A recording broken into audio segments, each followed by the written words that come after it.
Selamat malam, welcome Magtician to our channel Mag TV, Magnificently Inspiring. Bersama saya, Dr. Oka Negara di Okedok. Okedok adalah program talk show dari Mag TV yang akan menghadirkan para dokter dengan keahlian dan keunikannya masing-masing.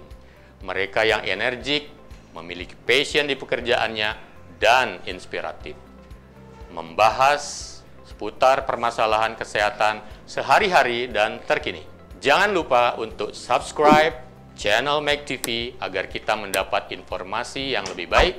Sehat selalu hanya di Okedok. Okedok dalam kesempatan ini adalah episode yang pertama dan kita akan membahas tentang topik yang sedang hangat dibicarakan dan menjadi perbincangan di mana-mana karena kita masih sedang menghadapinya. Seluk-beluk COVID-19. Dan hari ini kita sudah kedatangan seorang yang sangat inspiratif karena memang bergelut di bidang ini sehari-hari. Selamat datang buat Dr. Adi Wirawan. Selamat datang, dokter. Terima kasih, bro. Ya, beliau ini sahabat saya sebenarnya sejak kuliah dan sampai dengan saat ini sangat energik sekali. Karena itu saya akan menghadirkan beliau untuk terus membicarakan topik yang akan kita bahas di Okedok kali ini. Ya, selamat Dr. Adi Wirawan. Ya, di kesempatan ini kita sedang ingin berdiskusi di satu acara yang masih baru, Grace ini. Gimana kabarnya? Sehat-sehat, bro. Sehat.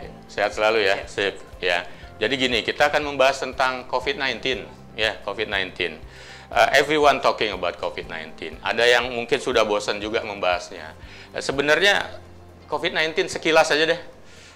Bisa dibahas nggak dikit? Iya, ya. COVID-19 dari kepanjangannya, bro ya. Yeah. Coronavirus Disease 2019. Itu penyakit virus corona. Kalau disingkat di Indonesia mungkin jadi PICU atau VINA ya, lebih cocok. Jadi penyebabnya adalah SARS-CoV-2, satu keluarga dengan penyebab SARS yang pertama tahun 2002-2003. Tapi sekarang baru virusnya, sehingga disebut dengan di awal disebut dengan novel coronavirus yang baru. Nah, itu yang menyebabkan COVID-19 dengan gejala yang khas, ada demam, kemudian gejala saluran pernafasan, dan sekarang tambah variasi gejala termasuk ke tidak mampu mencium bau-bauan dan lain sebagainya. Makanya disebut dengan kadang-kadang ini penyakit yang banyak rupanya ya. Iya, boleh dibilang tampilannya gitu. Banyak gitu.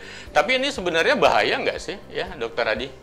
Dia kan coronavirus ini sebetulnya kan golongan atau keluarga virus flu ya, virus flu. Sehingga kalau di awal kita dengar Bapak Presiden, Bapak Menteri menyebut ini seperti flu, sembuh sendiri. Memang benar, tetapi karena dia baru muncul ya, sembuh sendiri dia memang. Tapi karena baru muncul, ada banyak hal yang kita tidak tahu. Salah satunya adalah apa berat ringan penyakit ini pada kelompok tertentu. Jadi pada kelompok usia lanjut dengan penyakit penyerta, hipertensi, diabetes, atau kelompok-kelompok rentan tertentu itu bisa penyakitnya lebih berat dan menimbulkan kematian. Jadi banyak yang menganggap ini penyakit yang cuma kena orang tua saja, lansia dan mereka-mereka yang penyakitan. Jadi yang membuat akhirnya banyak juga yang kita yang masih muda sehat nggak apa-apa gitu. Ya, dia usia dibilang boomer remover. Dia jadi sangat tidak sopan sebetulnya. Iya. Jadi ada yang bilang ini sepele, tapi akhirnya malah menyepelekan yang lain, kelompok-kelompok tertentu ya. Jadi pada beberapa kelompok tertentu malah akhirnya merasa seperti merasa dipinggirkan, bakal kena penyakit ya. Jadi seperti itu. Artinya begini, kenapa ya kira-kira setelah sekian lama ini kan new emerging disease, penyakit yang baru, tapi sudah berbulan-bulan kita alamin ya, sejak dari akhir tahun 2019 ya, diduga di Wuhan itu, kemudian sampai dengan sekarang kok terus-terusan ya ini tetap mendapatkan perhatian ya sampai dengan hari ini. Ya, yang membedakan penyakit emerging atau penyakit yang baru muncul dengan yang sudah endemis atau sudah ada adalah di awal penyakit muncul kita semua kelompok susceptible. Susceptible itu kelompok rentan. Dan kita tahu khusus untuk COVID-19 ini semua usia bahkan adalah kelompok rentan. Jadi kalau penyakit yang baru muncul kemudian bisa menginfeksi semua orang, meskipun dengan angka kematian 1% saja, itu akan banyak yang mortalitasnya bisa dalam angka absolut bisa banyak gitu ya. Dan upaya pencegahannya tentu dari waktu ke waktu itu banyak hal yang baru diketahui. Iya. Ya, banyak hal yang baru diketahui. Makanya banyak yang berubah-ubah ya. Iya. Ya, pesan-pesan yang disampaikan juga berubah. Betul. Teknik-teknik atau manajemen terapi yang ditawarkan juga Iya. berubah-ubah terus. WHO gitu. pun bingung awalnya tidak merekomendasikan masker, akhirnya masker untuk Ya, semua. betul. Ya. Sekarang airborne dan seterusnya ya, masih bingung semua. Ya. Banyak pesan-pesan yang berubah. Justru itu berasal dari rekomendasi WHO.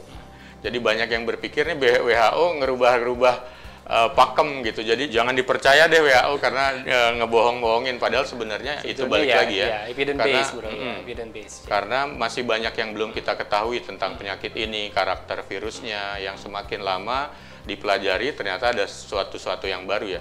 Belum lagi berkaitan dengan mungkin mutasinya juga bisa berubah. Ya, untuk virus ini kan strainnya masih sama ya, Yeah. masih tapi mutasinya ada sedikit dari waktu ke waktu. Yeah. Tetapi secara umum mungkin mempengaruhi berat ringan gejala di satu tempat dengan tempat lain. Iya. Dan kalau dilihat kan banyak yang berpikir bahwa keberhasilan kesembuhan tinggi, yang kemudian mengakibatkan kematian juga rendah. Ya, penanganannya tapi masih terus-menerus dilakukan di setiap negara. Bahkan ada negara-negara yang tadinya merasa sudah berhasil menangani, kasusnya muncul lagi. Ada yang sudah membuka pembatasan-pembatasan, kemudian ternyata ada kasus-kasus baru yang muncul. Kalau boleh disebutkan ada beberapa negara juga yang belum berhasil atau dalam tanda petik masih gagal deh untuk menanganinya. Penyebabnya kira-kira apa yang membuat belum juga berhasil ini, Dokter Adi? Ya, kita belajar dari apa yang terjadi di negara-negara. Ada yang negara yang sudah berhasil mengatasi, kemudian ada yang sudah berhasil, kemudian muncul lagi, dan ada yang stagnan gitu ya.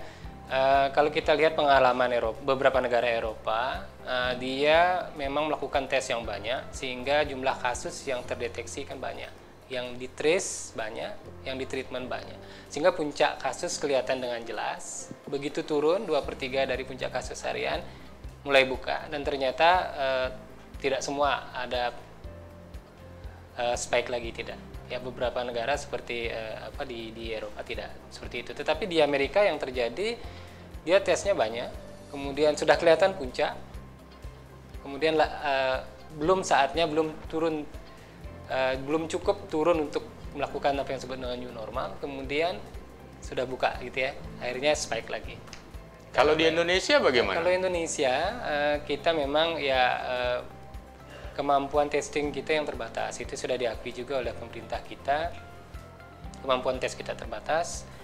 Bisa secara kasar dilihat dari angka positif rate-nya. Jadi mungkin sekitar 10-12% itu untuk menemukan satu kasus cukup tes sekitar 7-8 orang saja. Nah, itu belum cukup untuk melakukan tes pada kelompok yang kontak dekat, terutama dengan kasus gitu. Dengan rendahnya jumlah tes, maka kita melihat kasusnya ya seperti plateau gitu ya, datar. Ya. Karena tidak bisa naik lagi. Nggak bisa sehingga naik kita lagi tidak karena tahu, tesnya yang kurang. Kita tidak tahu kapan Ya. puncaknya. Mungkin hanya 1/10 yang kita bisa lihat, dan 90%-nya lagi itu sudah menularkan lagi kan. Tracingnya tidak tercapai, kemudian penanganannya juga tidak optimal. Jadi tes itu meskipun orang selalu bilang tes, apa sih pentingnya tes? Rentetannya banyak. Jadi setelah tes ditemukan positif, lakukan kontak tracing, telusuri sebanyak-banyaknya. Setelah itu yang di tes ini kalau positif diobati. Nah, kelanjutannya banyak lagi dari hasil tracing itu. Sehingga kalau tesnya kurang ya merembet ke yang lain. Sehingga kita tidak bisa melihat kurva epidemiologi standar dari sebuah wabah di Indonesia itu tidak terlihat karena memang jumlah tes kita tidak cukup adekuat untuk meng-capture kita mampu melihat kurva itu. Permasalahan utamanya itu. Itu artinya kita masih tanda tanya ya, kita sudah benar-benar mencapai puncak untuk segera turun atau memang sebenar-benarnya belum mencapai puncak ya? Iya, kita tidak tahu puncak apa belum karena plateau seperti itu. Ya, karena masih datar ya. Padahal di negara tetangga di Asia Tenggara kelihatannya sudah cukup turun ya. Artinya kita memang masih perlu kerja keras ini, Dokter Andi.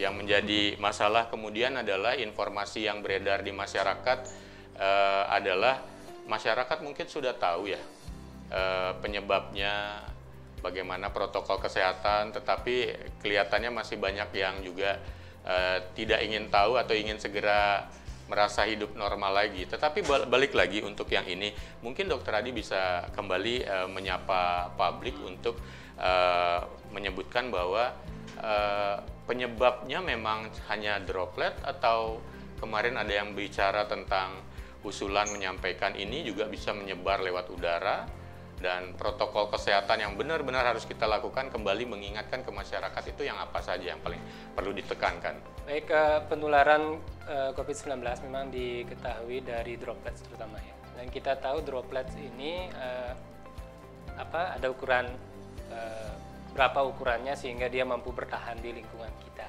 Jadi kalau droplets itu dia dalam jarak 1 sampai 1,5 meter dia sudah, karena gravitasi dia akan turun. Berbeda dengan aerosol ya, atau yang disebut dengan airborne transmission. Jadi dia sering disebut sebagai droplet nuklei atau droplet yang ukurannya lebih kecil, bertahan di udara lebih lama. Beberapa penelitian menyebutkan 3 jam, ada yang bahkan sampai 8 jam, sangat bervariasi hasil penelitiannya. Nah, konsekuensinya apa? Jadi droplet yang dikeluarkan oleh orang yang sakit karena batuk, karena bersin, 1,5 sampai 2 meter itu jadikan dasar. Kenapa harus jaga jarak 1,5 sampai 2 meter? Kita ini udah cukup ya jarak kita ya, sudah 2 meteran ini. Dokter Oka mengeluarkan droplet langsung. Situ. Tapi kalau aerosol dia akan melayang-layang. Ya, melayang-layang mungkin sampai 3 jam lebih, dan itu bisa masuk ke pernapasan yang menghirupnya. Implikasinya mungkin berkaitan dengan alat pelindung yang akan digunakan, ya, yang kalau airborne dinyatakan airborne transmission ini memang sudah terbukti gitu, seperti SARS yang pertama, itu memang setiap orang harus memakai minimal masker medis atau apa yang kita sebut sebagai masker bedah. Masker kain mungkin memberikan perlindungan, tetapi tidak seoptimal masker medis. Itu implikasinya ke sana sih, Dokter Oka. Tetapi sampai saat ini dari berbagai kajian ya, dari hasil riset, memang aerosol atau airborne transmission baru terbukti di setting khusus seperti di rumah sakit ya, di mana ada apa yang disebut dengan aerosol generating procedures. Di dokter gigi pasti ya, kemudian di pemasangan pada saat intubasi oleh dokter anestesi, dan prosedur-prosedur membuka mulut gitu ya. Jadi di sana itu ada risiko keluarnya aerosol, sehingga di pelayanan kesehatan memang wajib menggunakan masker respirator yang kemampuannya untuk menyaring airborne juga. Ya, jadi memang seperti itu, karena banyak sekali yang beredar di masyarakat adalah bagaimana ini sebenarnya penularan ini yang harus difokuskan kembali adalah tetap fokus ada pada penularan lewat droplet kalau ternyata ini adalah di publik umum. Kan begitu ya, Dokter Adi. Sementara pengertian tentang airborne, saya sepakat tadi adalah ini tentang settingan khusus. Nggak semuanya berkaitan dengan semua pasti airborne. Jangan kemudian itu akhirnya akan membuat menjadi orang begitu ketakutan. Waspada boleh, tetapi itu adalah untuk benar-benar kita semua mematuhi protokol kesehatan. Jadinya protokol kesehatan tetap ya, kita harus tetap membumikan dan terus konsisten dengan di luar rumah setiap orang wajib menggunakan masker. Setiap orang kemudian harus memakai atau selalu konsisten dengan menjaga jarak aman dengan yang lain atau hindari kerumunan, dan rajin cuci tangan. Cuci tangan itu baik itu sebelum atau sesudah beraktivitas atau kapanpun, selagi ingat untuk melakukan cuci tangan, terutama jika ingin kemudian kita semua ingin menyentuh wajah, terutama areal hidung, mulut, dan mata ya, apalagi kemudian menggunakan masker seadanya gitu. Banyak orang yang pakai masker ternyata seadanya. Itu juga sering kita lihat itu, Dokter Adi, pakai masker tapi waktu naik motor. Tetapi waktu sudah ketemu dengan teman-temannya, say hello, berpelukan, buka masker, malah lebih berbahaya, begitu ya. Oke. Ada yang menarik, terima kasih Dokter Adi. Jadi sekali lagi highlight-nya adalah kita tetap harus memiliki kewaspadaan terhadap penyakit ini. Karena apa? Ketika semuanya melakukan protokol kesehatan, melakukan pencegahan, itu adalah hal yang terbaik dibandingkan kita kemudian mengabaikannya, artinya infeksinya kemudian akan menjadi tidak selesai-selesai. Dari sini kita lihat juga ternyata banyak masyarakat yang kemudian seringkali mengabaikan semua protokol kesehatan, ada juga yang begitu, bahkan ada yang berpikir, aku sehat kok, nggak bakal sakit, padahal bisa jadi keluarganya nanti yang akan tertular karena yang bersangkutan bisa tertular.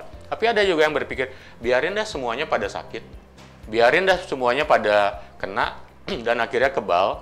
Ada yang orang berpikir dengan kebal semuanya, jadi penyakitnya ini juga akan hilang dengan sendirinya. Ada yang menyebutkan herd immunity, imunitas dari masyarakat luas, begitu ya. Itu gimana itu, Dr. Adi? Ya, Dr. Herd immunity, herd itu kan kawanan gitu ya, kekebalan kelompok. Kita kan sekawanan juga, kita primata juga, sama-sama kingdomnya animalia. Kita juga kawanan. Nah, intinya adalah kekebalan itu pada komunitas gitu ya, pada komunitas. Nah, ini kekebalan kelompok atau herd immunity itu adalah tujuan utama dari Kesmas sebetulnya ya. Nah, itu dicapai selama ini melalui program vaksinasi. Jadi ada beberapa penyakit yang dapat dicegah dengan imunisasi. Itu tujuannya adalah untuk menciptakan kekebalan kelompok atau herd immunity. Polio ya, seperti pada cacar dulu ya. Polio, cacar, hepatitis B, semua penyakit yang bisa dicegah dengan imunisasi. Nah, sehingga ada di program imunisasi itu yang disebut dengan Universal Child Immunization. Jadi kalau cakupan imunisasi di sebuah wilayah 90% itu dianggap kelompok itu sudah kebal, meskipun ada yang tidak terimunisasi.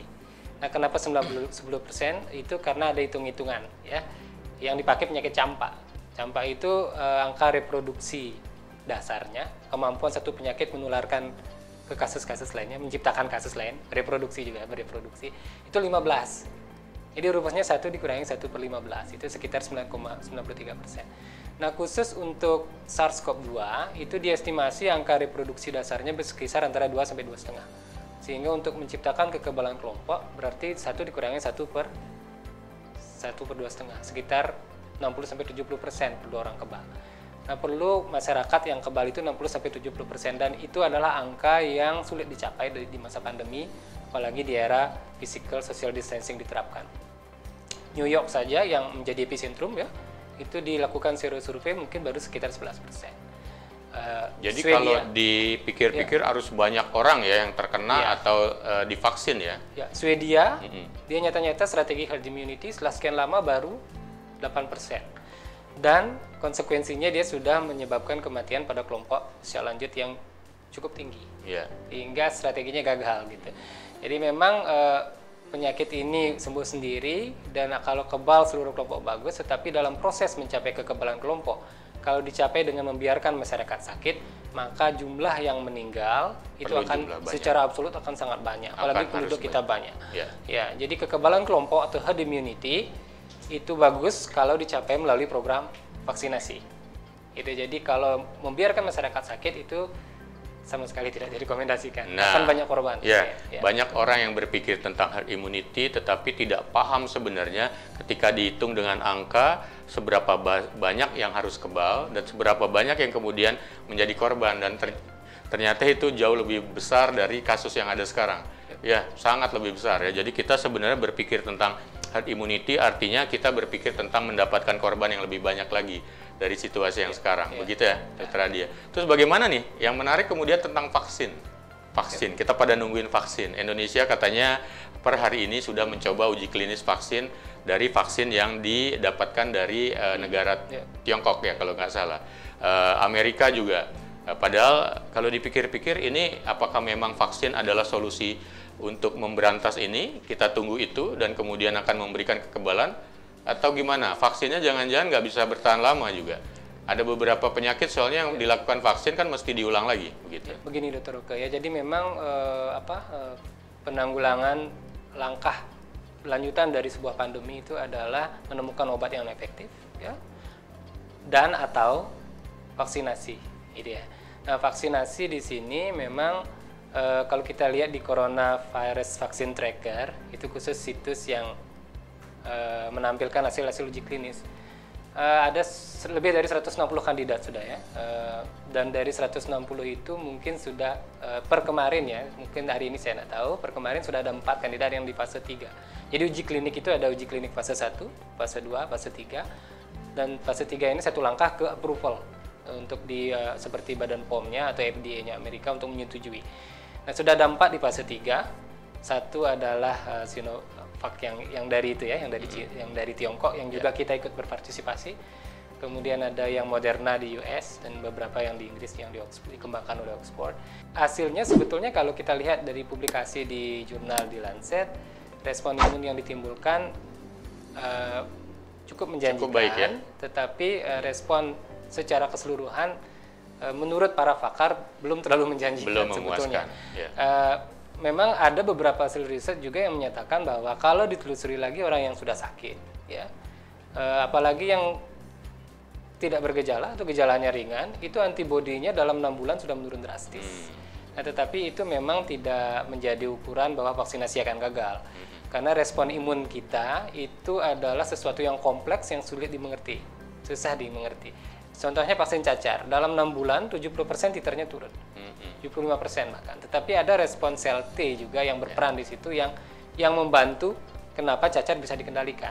Demikian juga pada coronavirus disease ini.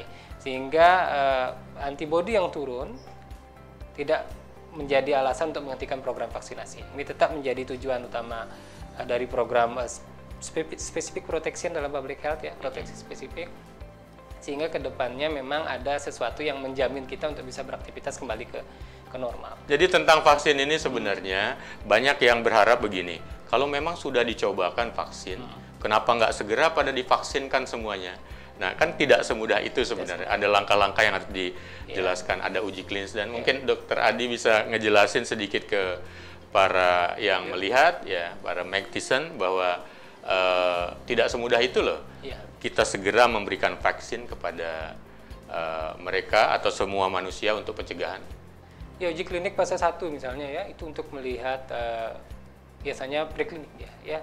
Fase 1A, 1B, ada dose finding, menemukan dosis yang efektif. Mencoba pada hewan coba. Kemudian dikonversi dosisnya ke manusia. Fase 2 sudah mulai dicobakan pada manusia, melihat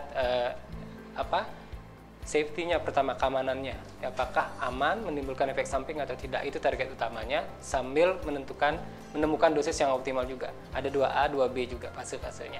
Itu sangat sangat rigid ya, sebenarnya. Ya, sangat rigid. Kalau tidak masa pandemi, vaksin itu puluhan tahun baru lebih panjang lagi malah. Jadi mungkin pada fase 2 sampelnya mungkin baru sekitar 50 sampai 100 orang. Fase 1B sudah pakai volunteer, mungkin orang yang sehat itu sekitar 1 sampai 10 orang gitu ya. Dan di fase 3 itu sudah mulai banyak orang, sudah ratusan, bahkan mendekati ribuan, puluhan ribu untuk dicoba. Di fase 2B sebetulnya sudah membandingkan antara obat yang ada, vaksin yang ada zat aktifnya dengan vaksin yang ada placebo-nya atau zat kosong gitu ya. Nah itu untuk membuktikan bahwa vaksinnya memang berefek. Di fase 3 dicobakan lagi dalam skala yang lebih luas untuk melihat bagaimana apakah dia memang benar-benar mampu mencegah penyakit. Nah ini dalam hal vaksin, fase 3 ini memang agak sulit karena harus diterapkan di setting tertentu sehingga memang benar-benar terbukti bahwa dia mencegah munculnya infeksi baru. Tetapi dalam keadaan pandemi seperti sekarang, beberapa strategi diterapkan, beberapa kandidat vaksin mungkin saling mengakselerasi satu sama lain, kemudian pemegang kebijakan juga saling melonggarkan aturan gitu, sehingga approval mungkin akan lebih cepat. Satu kandidat sudah diterapkan terbatas di militer Tiongkok, itu yang CanSino kalau salah satu brand tertentu ya. Iya, brand tertentu ya. Tidak menyebutkan brand karena itu terdaftar di clinical trial registry. Ya kalau paling beruntung ya awal tahun mungkin sudah ada kandidat yang mulai diberikan vaksinasi, tetapi kita di Indonesia karena bagian dari trial yang dikembangkan dengan Tiongkok yang Sinovac, mungkin kita juga akan kecipratan juga di awal tahun, mungkin tidak dalam skala yang sangat luas gitu ya. Tantangannya berat loh. Ya, menarik sekali. Ya, jadi orang berharap vaksin ternyata tidak semudah itu. Kemungkinan paling cepat awal tahun ya. Ya. Paling cepat. Oke, Dokter Adi, kita sudah panjang sekali ya membahas tentang COVID-19 ini. Ada sedikit saja. Ini kan kita sudah disebutkan masuk ke istilahnya new normal nih. Orang sedang sepertinya mulai seperti euforia untuk bersenang-senang. Sebenarnya singkat saja ini, apakah saat new normal seperti ini sebenarnya dilihat dari kacamata Dokter Adi kita benar-benar sudah siap untuk bisa bebas begitu, apa termasuk berwisata yang harusnya kan virus ini kalau kita tidak kemana-mana itu yang diharapkan, karena virus kan bergerak antar manusia, tapi kalau misalnya wisata dibuka di Bali, membuka pariwisata itu kan akhirnya virusnya bergerak kemana-mana lewat kendaraannya si manusia ini yang bergerak. Ya, pertama kenormalan baru atau new normal itu ya, new normal itu sekarang diperhalus menjadi adaptasi kebiasaan baru. Mungkin supaya tidak ditangkap salah oleh masyarakat, ini situasinya sudah normal gitu, padahal memang belum. Saya sempat sampaikan di awal tadi, kapan adaptasi kebiasaan baru itu idealnya dilakukan adalah pada saat kasus baru harian itu sudah jauh dari kasus harian pada saat fase puncak. Nah, kita belum melihat puncaknya, sehingga kita sebetulnya gambling saja sih menerapkan adaptasi kebiasaan baru. Jadi seperti kalau yang di Eropa, begitu dia kasus harian puncaknya kelihatan dan menurun drastis pada 2/3, sekitar 2/3 dari kasus puncak harian baru itu mulai dibuka dengan menerapkan apa yang disebut dengan protokol new normal. Jadi new normal itu setelah melakukan penyesuaian-penyesuaian pada saat situasi abnormal, kita lanjutkan seperti protokol kesehatan, pakai masker, rajin cuci tangan, seperti PHBS lah bro ya. PHBS itu kan sebelumnya sangat jarang diterapkan, hanya diomongkan, sekarang sudah mulai diterapkan benar-benar. Sehingga kalau itu diterapkan di fase new normal, timingnya harus pas, dan itu diterapkan tidak muncul kasus baru. Tetapi kalau timingnya tidak pas, ya harus lebih ketat lagi protokolnya diterapkan. Ya kita paham lah pertimbangan kesehatan ekonomi, apalagi wisata gitu ya. Wisata kan jelas bahwa aktivitas wisata ini akan menggerakkan orang berarti menggerakkan virus juga kan gitu ya. Sehingga kalau mau berwisata untuk menjaga keseimbangan ekonomi kesehatan, jadi berwisata dengan new normal, strategi new normal juga, misalnya tidak dalam kelompok ya, hanya dengan pasangan dekat saja, dengan keluarga dekat, yang cukup duit, yang ekonomi ke atas mungkin milihnya yang villa, yang private pool itu misalnya ya. Nah itu kan membantu ekonomi juga gitu ya sebetulnya. Jadi bagaimana wisata juga bisa berkembang, tetapi pencegahan dilakukan, protokol dilakukan, penularan akhirnya juga lebih terminimalisir. Harapannya kan bisa begitu. Oke, luar biasa sekali perbincangan dan diskusi kita dalam kesempatan ini. Kita sudah membahas banyak perihal seluk-beluk tentang COVID-19, dan memang Dr. Adi juga dilibatkan oleh pemerintah untuk menyusun, memberikan masukan tentang konsep new normal di era membuka wisata, terutama di Pulau Bali, bagaimana ke depannya supaya tetap mengikuti protokol kesehatan. Ya, berikutnya kita akan ada sesi yang little bit relax buat para Magtician.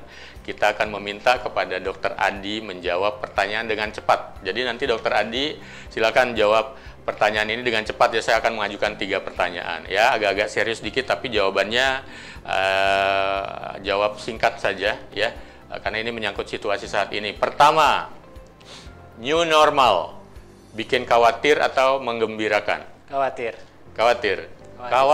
loh. New normal ternyata membuat khawatir. Itu adalah jawaban dari seorang Dokter Adi yang ahli kesehatan masyarakat melihat situasi kayak ini. Nggak usah timingnya yang ternyata masih belum pas ya untuk dilakukan itu.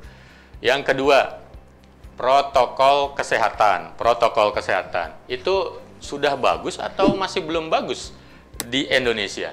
Belum bagus. Kenapa? Terutama di sektor informal. Ya, kalau menengah ke atas oke lah. Di sektor formal settingnya bagus. Sektor non formal pasar terutama ya, public places ya. New normal ini sangat kelas bias kelas. Akhirnya beresiko ya. Cukup beresiko ya.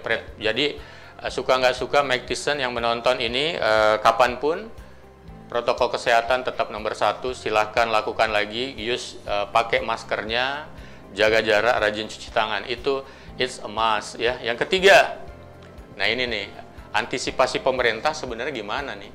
Baik, cukup, atau kurang? Cukup. Oh cukup ya, nggak berani bilang kurang. Pemerintah Oke, kita sudah gimana? bekerja keras. Loh, jangan Udah salah. ya, sudah ya. Kita bekerja keras. Sebenarnya sudah on the right track ya. Di tengah Hitung-hitungannya. keterbatasan. Dokter Adi sudah diajak kerjasama untuk Ya, hitung-hitungan. meningkatkan cakupan tes tidak semudah yang kita bayangkan. Oke. Ini adalah kelemahan infrastruktur kita yang kronis. Ya, infrastruktur kan mungkin jalan bagus, tapi infrastruktur terhadap health security ternyata belum bagus. Itu tidak bisa diperbaiki dengan cepat. Ya. Ya, terima kasih Dokter Adi atas jawaban cepatnya tadi. 3 pertanyaan sudah dijawab dengan cepat, dengan alasan-alasan singkat kenapa jawaban tadi diberikan, dan memang itu adalah jawaban dari kacamata Dokter Adi Wirawan sebagai seorang ahli kesehatan masyarakat. Dan kita juga perlu mempertimbangkan ini untuk kemudian memperbaiki mungkin perilaku kita yang selama ini belum cukup untuk mendukung upaya mencegah, memberantas, atau mengurangi penularan sekaligus menanggulangi virus COVID-19 ini. Ya, berikutnya adalah kita mau tanya-tanya buat Dokter Adi.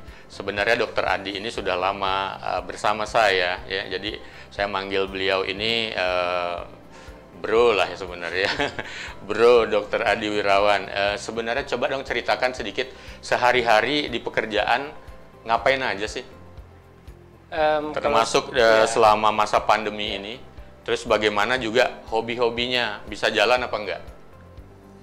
Ya kan pekerjaannya berubah dari yang konvensional ke working from home ya. Memang aktivitas kalau di akademisi mengajar pasti ya, mengajar. Sekarang berubah mengajar online, kemudian membimbing skripsi, tesis, disertasi juga sekarang sudah mulai. Kemudian menguji. Jadi setiap hari jadwalnya tidak berubah sebetulnya di kalender itu. Cuman venue-nya yang berubah gitu ya. Dari offline ke online. Dan di luar kegiatan akademik ya kegiatan riset. Karena ya itu adalah core kita di perguruan tinggi ya, melakukan penelitian. Setelah selesai menguji, setelah baca draft skripsi, draft tesis dari mahasiswa, memberikan masukan, kemudian menyelesaikan manuskrip publikasi, menulis proposal yang kerjasama dengan teman yang lain. Biasanya selalu ada tawaran baru, kerjasama baru, direview lagi. Ya sebetulnya kerjaannya ya sedentary, banyakkan duduk. Banyakkan duduk akhirnya. Ya memang kadang-kadang juga apalagi dengan online. Sekarang ngajar, webinar, memberikan seminar begitu. Kan lewat laptop itu ya, jadi rasanya seperti ngobrol sama laptop ya. Ya. Terus tentang bagaimana keluarga sama hobinya. Kalau hobi sama lah, dulu kita bermain musik ya. Ya karena kesibukan sekarang agak jarang main gitarnya. Paling nemenin anak ya, karena anak saya suka nyanyi ya. Saya lihat banyak bikin YouTube juga buat putrinya untuk bernyanyi. Ya dulu waktu dia belum les gitu ya, suka digitarin. Sekarang sudah les, nggak mau lagi sama ayahnya. Dia sudah udah beda. Tapi selama pandemi ini semuanya masih lancar? Ya masih lancar sekali kita gini. Sambil nemani dia online juga belajarnya. Olahraga, main tenis ya dengan tembok sekarang dulu. Kalau dulu kan dengan teman-teman. Ya, tapi tetap lebih banyak di rumah pada akhirnya. Lebih banyak di rumah. Tapi Meg Dyson, beliau ini bersekolah, mengambil masternya di Australia, kemudian mengambil doktornya di New Zealand, di Selandia Baru. Pada beberapa bidang keahlian yang mungkin tidak terlalu banyak orang mengambilnya. Untuk doktornya malah mengambil kedokteran kedirgantaraan ya, di kesehatan penerbangan dan wisata. Penerbangan wisata ya. Sekarang yang ingin saya tanyakan Dokter Adi bukan pendidikannya nih, tetapi dengan pengalaman selama tinggal di sana, melihat masyarakat Indonesia dengan orang di Australia dan New Zealand, ini bagaimana kedisiplinannya dalam pola hidup bersih dan sehat? Ya memang saya cukup beruntung ya dapat beasiswa ke sana. Kalau Australia, New Zealand kan karakteristiknya hampir sama ya bro ya. Tetapi kalau toleransi mungkin New Zealand sedikit lebih baik daripada Australia. Termasuk juga dalam kedisiplinan. Mungkin karena Australia jumlah penduduknya jauh lebih banyak gitu ya. New Zealand lebih majemuk juga lebih majemuk dan lebih bervariasi. Kalau New Zealand sangat-sangat disiplin. Dan mereka sangat respect dengan penduduk asli, suku Maorinya di sana. Dan tidak salah kalau melihat kedisiplinan itu, kita lihat New Zealand paling berhasil ya dalam mengatasi pandemi COVID-19 ini. Salah satu yang pertama kali mendeklar bahwa mereka sudah sanggup mengatasi COVID-19. Sekarang sudah protokol normal aja di sana. Sudah normal. Teman-teman bilang. Berarti udah sehat-sehat mereka, maksudnya kehidupan seperti normal, sehat biasa ya? Ya memang PHBS, perilaku hidup bersih dan sehat di sana sangat membudaya seperti culture. Didukung lagi oleh infrastruktur yang memang sudah bagus. Dan jumlah penduduknya memang tidak terlalu banyak, tidak seribet kita situasinya. Dia negaranya kaya, penduduknya sedikit, resourcesnya berlimpah, infrastruktur bagus, ya bisa lah gitu ya. Kita mungkin masih jauh mengejar itu. Ya, Australia juga mirip, tetapi di sana saya mungkin tidak terlalu lama ya, cuma sekitar 1,5 tahun. Kalau di New Zealand kan lumayan hampir 4 tahun ya di sana. Jadi bisa lebih. Dan saya nyewa rumah di situ untuk di neighborhoodnya di situ ya, memang kedisiplinan mereka luar biasa. Ya, jangan-jangan di New Zealand Dr. Adi sudah pernah ke rumah Hobbit yang ada di Lord of the Ring ya? Wajib itu. Wajib ya, soalnya itu adalah salah satu yang ingin saya kunjungin juga. Hobbiton di mata-mata. Hobbiton ya, oke. Terima kasih Dr. Adi Wirawan atas jawabannya. Sebelum saya tutup ini, kita udah mau ke akhir dari diskusi kita yang ditemani oleh bintang tamu yang sangat spesial, Dr. Adi Wirawan. Dr. Adi Wirawan, saya kepingin tahu ini, jika saya ingin menyebutkan 5 kata yang berbeda yang mewakili Bro Dr. Adi Wirawan, kira-kira 5 kata itu apa? Keyword. 5 kata, ayo. 1 apa, 2 apa, 3 apa, 4 apa, 5 apa. Nanti saya bisa menyebutkan ini benar apa enggak sebenarnya. Atau malah jangan-jangan saya baru tahu. Penyayang. Pertama, penyayang. Oh, penyayang. Oke. Senyum. Nanti saya akan tanya istri. 2, senyum. Oke, like always ya. Anda memang smiling people. Apa ya? Susah mendeskripsikan diri sendiri ya. Nggak gampang ya. Lucu sebenarnya saya. Lucu. Ya, tanya orang-orang. Oke. Baru keluar lucunya. Yang keempat, curious. Curious. Curious. What do you tahu mean about curious? Sedikit-sedikit. Oh, sedikit ya. Kemudian, Satu lagi? Santai. Santai, relax. Saya termasuk orang yang sangat terlalu ambisi. Oke, dari 5 hal tadi, 4 yang saya benerin, yang curious saya masih ragu-ragu. Karena itu, tapi paling tidak memang tidak mudah benar menilai diri sendiri, tapi paling tidak dengan mengakui itu juga kita bisa melakukan konfirmasi. Meg Thiessen, mungkin ada sedikit yang ingin saya sampaikan, ada rahasia sedikit sudah disampaikan. Sebenarnya saya dengan Dr. Adi juga waktu masih kuliah dulu pernah main band bareng. Saya punya 2 grup band, yang bersangkutan juga salah satu grup band saya ya. Saya ikut di grup band beliau, ya beliau jadi gitaris, saya jadi yang ngangkat-ngangkat mic keliling ya, tukang nyanyinya. Mudah-mudahan suatu saat bisa lagi perform di kampus. Dr. Adi, terima kasih sebenarnya buat diskusinya hari ini. Tetapi sebelum kita menutup diskusi ini, Dr. Adi bisa nggak ngasih saran kepada Meg Thiessen? Apa nih saran-saran terbaik Dr. Adi Wirawan buat situasi saat ini kepada para Meg Thiessen berkaitan dengan COVID-19? Ya, sarannya mungkin singkat aja ya, yang masih bisa kerja di rumah, stay at home ya, yang harus bepergian keluar karena berbagai alasan, karena pandemi terlalu lama, tidak mungkin semua harus diam di rumah. Kalau harus keluar, maka taati protokol kesehatan, selalu pakai masker. Masker apapun sangat membantu. Kemudian jaga jarak, hindari kerumunan, kemudian hindari tempat yang ventilasinya tidak bagus. Terlalu tertutup tanpa ventilasi ya. Dan hindari jarak yang terlalu dekat dengan orang lain. Iya, luar biasa. Para Meg Thiessen, kata-kata kunci yang terakhir adalah bagaimana tetap menjaga protokol kesehatan. Itu yang menjadi sebuah kewajiban kita di tengah-tengah badai COVID-19 ini masih berlangsung.